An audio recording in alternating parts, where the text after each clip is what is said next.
America દ્વારા વિશ્વના તમામ દેશો ઉપર જે પ્રમાણે ટેરિફનો કોરડો વીંઝ્યો, એના કારણે દરેક કન્ટ્રીના એક્સપોર્ટની અંદર ખૂબ મોટો ઘટાડો જોવા મળ્યો.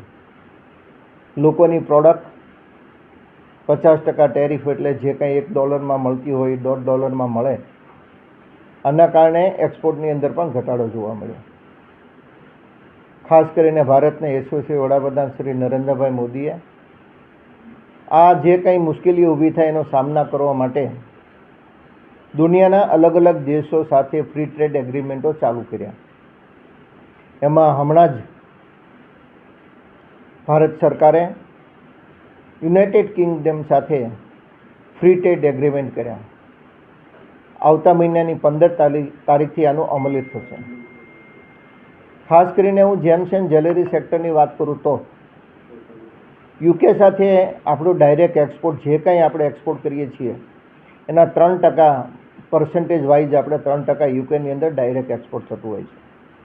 પરંતુ યુકેની અંદર 20% વેટ અને 4% ટેક્સ, એટલે 24% કોઈ પણ વસ્તુ અહીંથી આપણે મોકલીએ એટલે 24% ટેક્સ એની ઉપર લાગે. દુબઈથી મોકલો તો 22.5%, હોંગકોંગથી મોકલો તો 22.5%. એટલે આ બે કન્ટ્રી કરતાં આપણે અહીંયા ટેક્સેશન માળખું વધારે હોવાના કારણે જેમ્સ એન્ડ જ્વેલરી સેક્ટરના આપણે માલો અહીંથી ડાયરેક્ટ એક્સપોર્ટ નહોતા, એ વાયા આપણે કરવું પડતું હતું. યુનાઇટેડ કિંગડમનો વાર્ષિક જેમ્સ એન્ડ જ્વેલરી સેક્ટરનું જે માર્કેટ છે એ $5.76 બિલિયન છે. એટલે 48,000 કરોડ કરતાં વધારાનું માર્કેટ એ યુકેની અંદર છે. આપણે 2024ની વાત કરીએ તો યુકેની અંદર ડાયરેક્ટ આપણું એક્સપોર્ટ હતું $777.89 મિલિયન અને 24-25ની અંદર આપણું હતું $709.69 મિલિયનનું આપણું એક્સપોર્ટ હતું.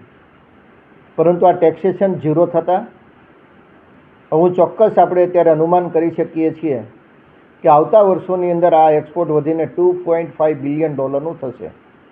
એટલે યુકેની અંદર વિશ્વની અંદર જે કાંઈ એક્સપોર્ટ થાય છે એનો 50% એક્સપોર્ટ હવે ડાયરેક્ટ ભારતની ધરતી ઉપરથી જેમ્સ એન્ડ જ્વેલરી સેક્ટરનું આપણે એક્સપોર્ટ થશે. એટલે ખૂબ મોટું માર્કેટ આ ફ્રી ટ્રેડ એગ્રીમેન્ટના કારણે આપણને મળશે.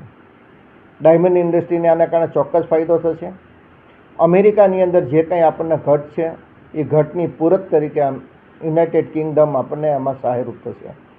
હું ચોક્કસ આ તકે ભારતના યશસ્વી વડાપ્રધાન નરેન્દ્રભાઈ મોદીને સમગ્ર જેમ્સ એન્ડ જ્વેલરી સેક્ટર વચ્ચે અભિનંદન આપવા માગું છું કે તમે જે પ્રમાણે વિશ્વના અલગ અલગ દેશો સાથે ફ્રી ટ્રેડ એગ્રીમેન્ટ કરીને જેમ્સ એન્ડ જ્વેલરી સેક્ટરને જે ટકાવી રાખવા માટેના આપણા પ્રયત્નો ખૂબ અર્થાયોગ્ય છે.